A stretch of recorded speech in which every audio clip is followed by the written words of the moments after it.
right, I'm back as promised to a video on this Pontiac. Seeing as how I haven't done any videos on this Pontiac. It's been 2 years since I've worked on it. It's probably going to be another 2 years since I work on it again. All I've really got are slideshows on this thing. So let's do a little update to start.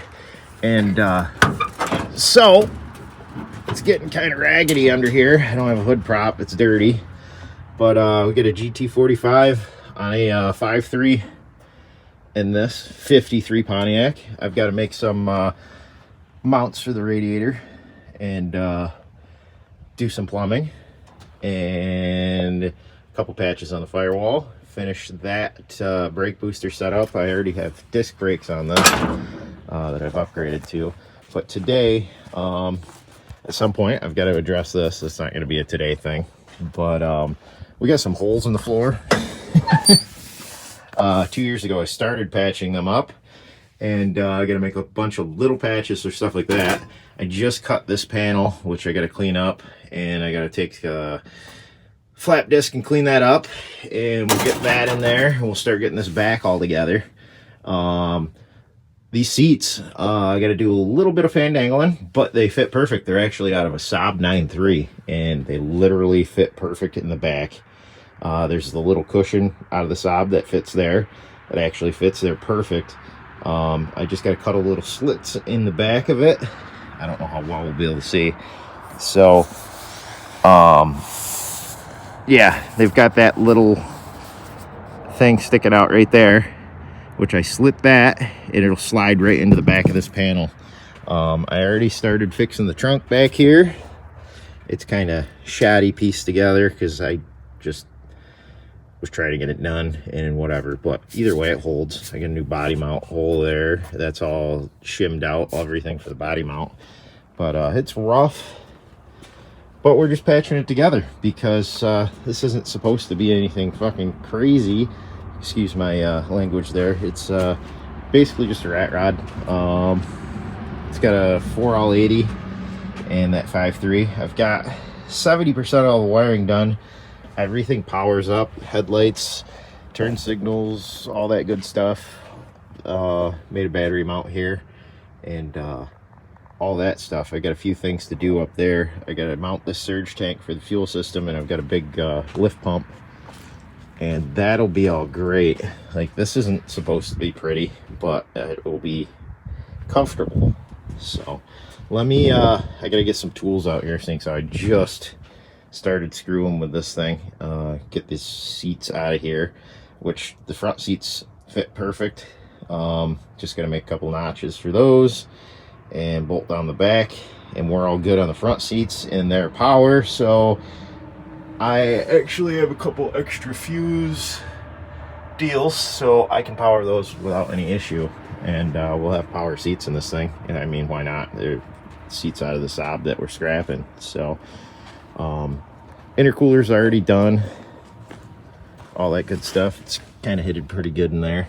So that's where we're at this thing. I just haven't had a chance to touch it, and we've got a nice day, so we're gonna touch this thing a little bit and see where we get. All right, got a little welding done and cutting and all that good stuff. It gets dark here fast in November, so I'm gonna try and patch this last one up. That one over there real quick. I got that all blasted in.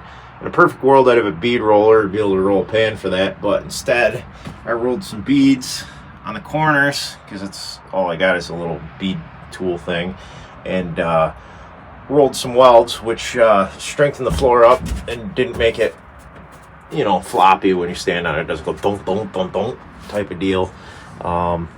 Same thing with this side. I got to blow some welds in all down there, but it's patched good enough for a floor.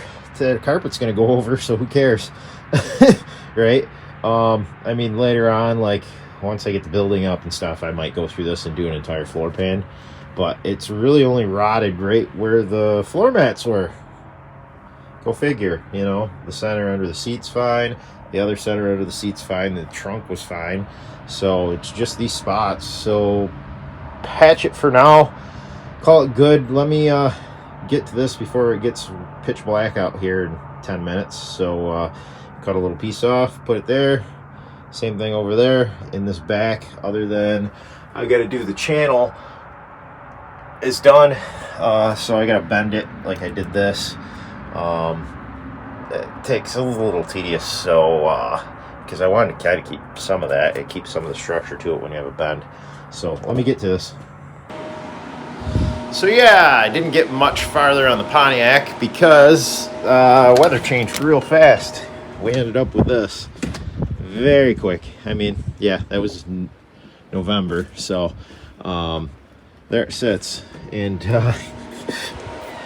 yeah, got some bigger projects coming up for next year here, since this is getting out a little late after I filmed it, only because I run into a lot of things that I have to do, unfortunately, and I'm only one person right now, so just finished up this engine, started working on another engine, cutting stickers out, all that stuff. Been doing a bunch of transmissions and stuff like that, but that's where we are for now. I'm hoping to get back to that thing a little more, have it running this spring.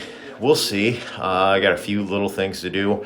Unfortunately, I do have to pull the engine out and swap the tranny, so that's going to be fun. I got to pull all the nose off the car, so we'll be doing that. We'll be doing the BMW Z3 that will be rotary swapping the old ITB engine in. Like I said, the Corvette may or may not turn into a project, depending on my interest into it, which maybe not. Might let it go to fund some of these other projects. But anyways, that's where we're at right now. Thanks for watching. Like and subscribe. Cool.